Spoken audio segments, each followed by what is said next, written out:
kadisenyo, no? Pauwi tayo ngayon. At habang nagmamaneho tayo ay usapang LTO muna tayo. Kasi kanina, pauwi tayo mag-alas 5, no? Nagkalat yung mga LTO dito sa Solana. Yung shortcut papuntang Amulong. From palengke ng Solana hanggang dito papasok sa Lanna, hanggang dito sa loob may mga LTO, nagkalat sila. Yung nalagpasan natin, 2 pwesto, tapos yung isa kanina nasalubong na natin, 3 sasakyan ng LTO nasalubong natin. So Sabado ngayon, ewan ko lang kung ano ang anong purpose nila, kung bakit ayun, nag-operate sila. So, meron silang operation ngayon Sabado. Hindi natin alam kung ano yung operation nila, no? So, siguro yung mga ibang motorista, lalo yung mga hindi nakarehistro ang sasakyan, walang lisensya, walang helmet, hindi kompleto yung mga sasakyan nila. Walang taillight, preno, or walang ilaw, gano'n. So, maaaring naiinis sila kasi hindi sila ang tawag nila, makalagpas o makadaan. Dahil nga, nagkalat yung mga LTO. Pero para sa atin naman, ginagawa lang din naman nila yung trabaho nila. So may memo siguro galing sa taas na mag-operate sila ngayon. So ginagawa lang nila yung trabaho nila. Pero hindi natin din maalis sa mga iba, lalo na sa mga kababayan nating tapos, no? Syempre isipin nila dagdag gastos pa yung pagpaparehistro ng sasakyan na yan, magpapalisensya. So yung isipin ng mga iba nating kababayan. Pero alam nyo naman na, kapag once na nagmamaneho ka o may sasakyan ka, kailangan talaga meron kang lisensya o rehistrado yung ginagamit mong sasakyan. Yan yung isa sa pinaka-basic, no? Na kailangan ng isang driver ang magparehistro at magpalisensya ng sasakyan. So ito, parang mayroon pa yata dito kasi nakatambay itong mga motorista dito. Nandito na pala tayo sa Bawan. May project tayo dito nung nakaraang taon. Bawan Solana. So pauwi tayo kasi ngayon papuntang Kamalandugan. Dito tayo dumaan sa shortcut. Lalabas tayo ngayon ng Amulong. Yun nga, nadaanan natin yung mga LTO. Hindi naman tayo pinara. Yung una lang, nakalimutan natin mag-seatbelt. Kaya yun, naayos muna natin yung seatbelt natin bago tayo dumaan. No? Pero hindi naman tayo pinara kasi nakakompleto naman tayo. Kahit luma yung sasakyan natin, talagang inayos ko to, kinompleto ko yung signal light, tail light, yan. Hazard, busina, preno, kumpleto naman yung ating sasakyan. Meron din tayong early warning device. Kaya, yun. Hindi tayo takot na parahin ng LTO. Meron din naman tayong lisensya, no? At saka naka-renew naman itong sasakyan na ginagamit natin. Bagong renew lang to. So, hindi tayo natatakot na parahin tayo. Kung paparaan naman tayo, at least may pakita lang natin yung mga papeles natin, yung papers ng sasakyan ka, lisensya. Okay na yun. Hindi na tayo hahanapan ng kung ano-ano. Pero kung alam mong hindi kompleto yung sasakyan mo talaga, paparahin ka at saka titiketan ka. So yun lang mga kadisenyo, no? Sa tulad ng sabi ko kanina, kapag mag-drive tayo, kailangan kompleto tayo sa gamit o papeles ng sasakyan, saka tayo mismo na driver. Dapat alam natin yung mga batas sa kalsada. Sa ganun ay hindi tayo mahuli. So yun mga kadisenyo, no? Tulad yan ang sabi ko kanina, kapag magmamaneho tayo, kailangan kompleto tayo sa papel. Lisensya, ganyan, papeles ng sasakyan na minamaneho natin. Tapos yung mismong sasakyan dapat kompleto sa kagamitan na kailangan ng isang sasakyan. Tulad ng ilaw, signal light, preno, tail light, early warning device, four wheels. Ganun din sa motor. Kailangan may ilaw, preno, busina, side mirror. Ayan. So yun mga kadisenyo, yun lang yung paalala natin sa mga kababayan natin. Huwag kayong maiinis sa mga LTO kapag nandyan sila sa daan na meron silang operasyon. Kasi ginagawa lang nila yung kanilang trabaho. Yung mga motorista, gawin din natin yung ating obligasyon o yung ating tungkulin bilang nagmamayari ng sasakyan o motor. Sabi nga nila, nakabili ka ng motor o sasakyan, hindi ka makabili ng helmet o mabilan ng gamit yung sasakyan mo kung walang ilaw. Plus, mahal naman yung sasakyan kasi yung ilaw o kung signal light, ganyan, na may sira, preno. Mas mahal naman yung sasakyan kaysa sa preno, di ba? Kaya unti-unti natin kumpletuhin yung gamit ng ating sasakyan nang sa ganon. Hindi tayo maabala sa kalsada kapag may mga operasyon ng LTO o HPG o kahit sino mang alagad ng batas na may katungkulan, no, sa pag-ooperate lalo na sa kalsada. Lalo ngayon mag-e-election, talaga nagkalat ng mga pulis, soldado, sansaldada para sa gun ban, no, at para maiwasan ang krimen, no. So ginagawa lang nila yung kanilang tungkulin. Huwag sana tayong mainisa nila o magalit. Yun lang yung paalala natin mga kadisenyo. Ayan, malapit na tayo. Dito na tayo sa Iraga. So ito na yung boundary ng Solana at Mulong.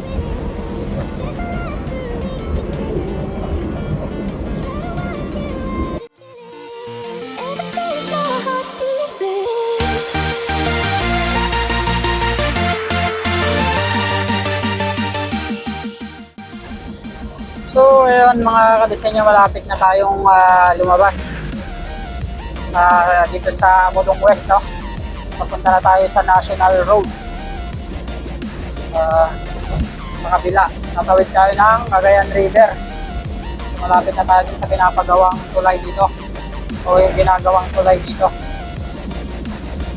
Kumukonektado dito sa Mulong West, sa Mulong East, saka Mulong West. So, medyo matagal yung biyahe natin kasi brinibreakin natin itong sasakyan kasi bagong overhaul.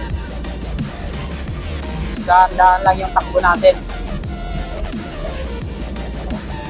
Makabutin tayo ng 4 na oras magpapatakbo mula doon sa Solana, sa pinanggalingan natin, hanggang doon sa destination natin sa Malanlugan. So, makabutin tayo ng 4 na oras. So, may 1 oras na mula nung lumarga tayo doon. Hindi tayo makapagpatakbo ng mabilis.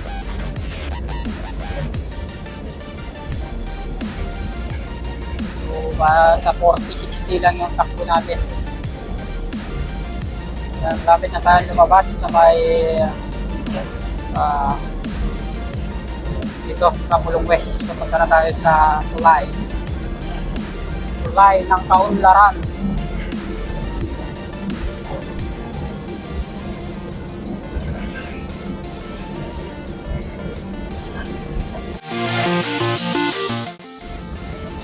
So ito, dito na tayo sa Bungaran, no? Yung tulay ginagawa. Hindi magalaw lang yung cellphone kasi malubak dito.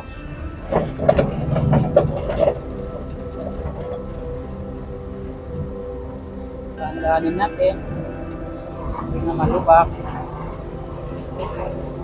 yung kalsada. Kawawa naman yung sasakyan na gamit natin. Paunahin natin yung mga iba.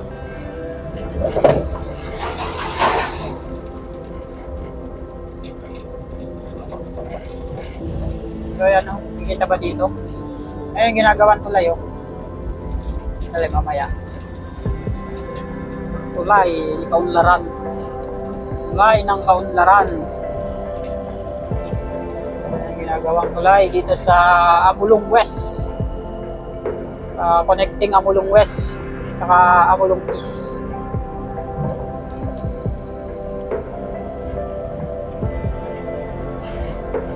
So, dadaanan natin yung sa steel bridge o yung detour. Sa may steel bridge na dadaan. Daanin natin kasi malubak.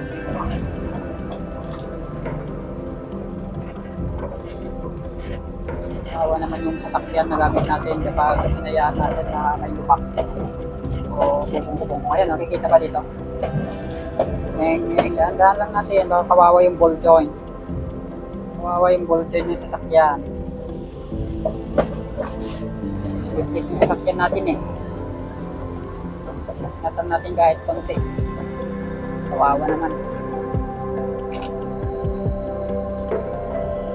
Kaya dadahan-dahanin lang natin.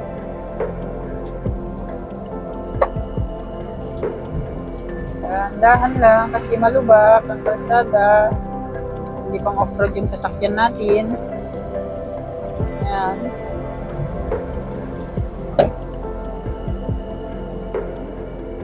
Ngeng. Ngeng. Ngeng. Oy! Oh my gulay. Pinakbet. Dahan-dahan bigla. Dahan-dahan bigla. Sige, akya. Yung alam mo yung parang may sakay kang buntis sa likod. Ganun takbo lang. Maalugan. Kasi pag pinilisan natin dito, kawawa yung ball joint ng sasakyan natin.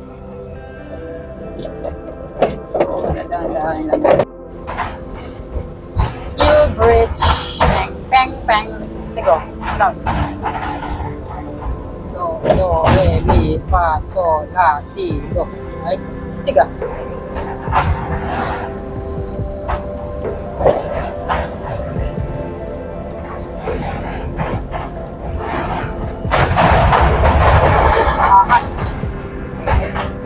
Angas din oh.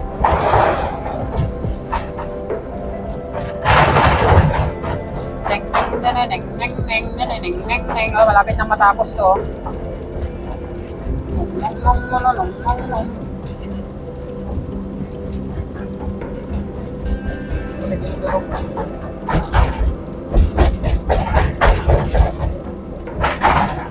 Okay, hanggang dito lang. Gagasolin na tayo mga paglalasal natin. So, yun mga kabesenyo. Gabi na, no? Dito pa lang tayo sa Alcala. Nagpahinga lang tayo konti, no? Para hindi naman kawawa yung makina ng ating sasakyan. Kahit 30 minutes. Para lumamig konti lang yung makina. So, yun mga kabesenyo. Nandito na tayo ngayon sa Gantaran, no? Lalagpas lang natin dun sa palengke ng Gantaran. So, ang oras ay 7:35 ng gabi. So, malis tayo kanina doon ay 4:30. So, mula dito, palengke hanggang sa Kamalanyugan. Kapag ito ang gamit natin, nasa less than 1 hour or 45 minutes pa yung biyahe natin.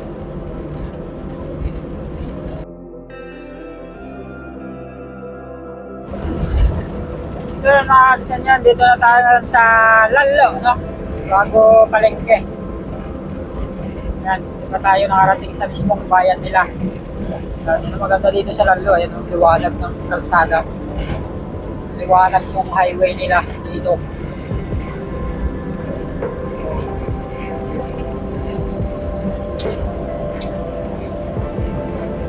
Tapos yung sasakyan na to, nakakasilaw.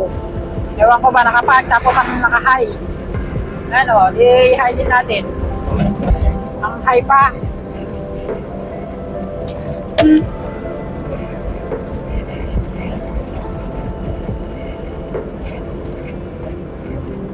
So, marami talagang pasaway na driver, no? Pinag na nga yung sasakyan niya, hinahin niya pa. Nakasilaw. So, ayan mga kadisenyo. Nandito na tayo sa boundary, no? Ng Lalo at Camalaniugan. Napapansin nyo mamaya kung sa Camalaniugan na tayo. May palatandaan ako dyan eh. Kahit wala yung arko, kasi nasira yung arko dito nun. Yung bumagyo, nasira yung arko ng Camalaniugan na bakal na nakalagay dyan. Kung hindi ka sanay, o hindi ka taga rito, hindi mo alam kung nasa Camalaniugan ka na o nasa Lalo ka lang. Kasi merong jurisdiction Lalo, saka jurisdiction Camalaniugan. Yan. Mapapansin nyo yan, may palatandaan ako dyan eh. Kung nasa Camalaniugan na ako. Yan.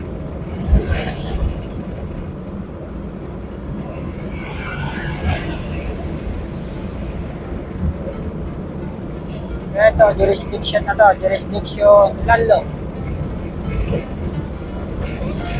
Wala tandaan ako dyan kung nasa Camalaniugan na ako.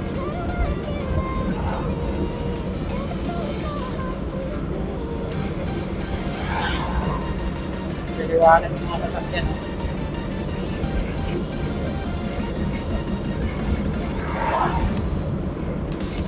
Yan, malapit na tayo. Ano tayo sa Camalaniugan, ayan. Kaya kung mapapansin nyo din yung ano yung palatandaan ko.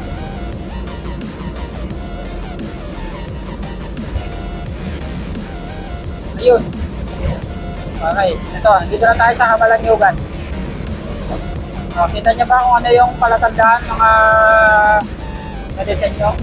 Nasa Camalaniugan na tayo, nasa Lalo pa lang. Ayan o. Biglang dumilim.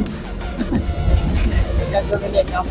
So yung mga street light kasi, kasalukuyan pa lang inaayos o kinakabit dito sa Camalaniugan. Inuuna lang sa sentro.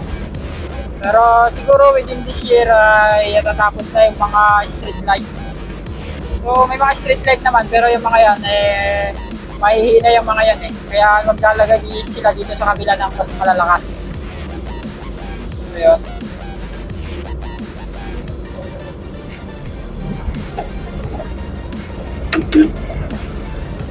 So, yun lang mga kapsa nyo. Hindi na tayo sa Camalaniugan. Siguro 5 minutes na lang at doon na tayo sa atin. Palatandaan nyo, ito, itong hospital, no? Matilde Olivas District Hospital. So, yan isang palatandaan na kapag gusto nyo mamasyal sa amin.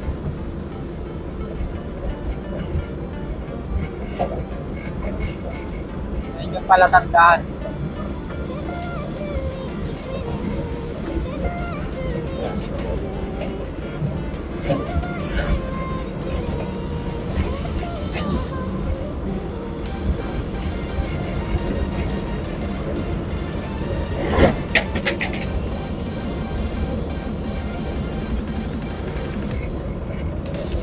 Mula dun sa hospital hanggang dito sa kanto papasok sa amin, paggaling ka ng Tuguegarao, right side, no? Yung kanto. Mula dun sa Matilde, District Hospital, may papasok sa amin, mga nasa 100 meters.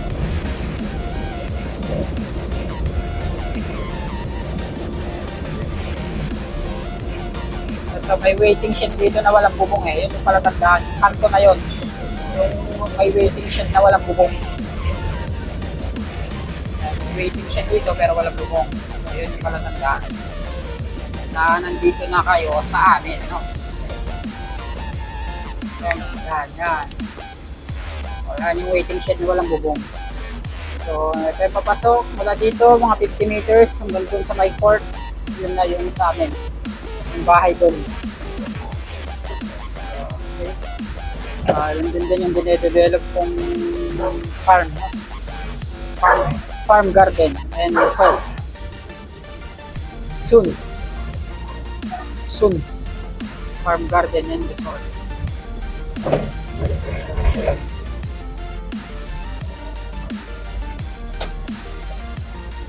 So ilang oras ang inabot natin mula, ayun, time check, 8:03.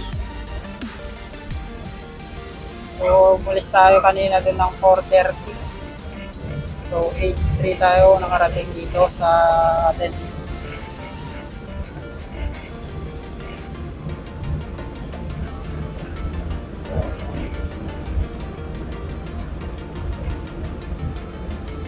Ay, may mga magbabasketball. Papasok kung sana ipapasok, may mga nagbabasketball naman. So, dito na ako sa gilid naman. Nagbabasketball eh. Ako naman dun sa mga nagbabasketball, nakakaya naman. So, dito na tayo pasok eh.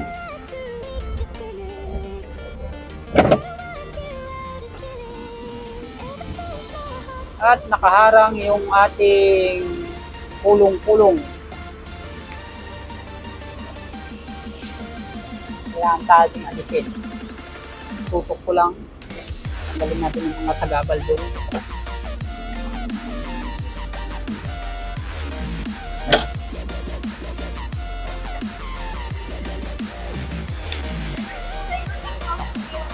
Iwan ko na. Mag-commute na lang ako pa uwi. Ay, pabalik.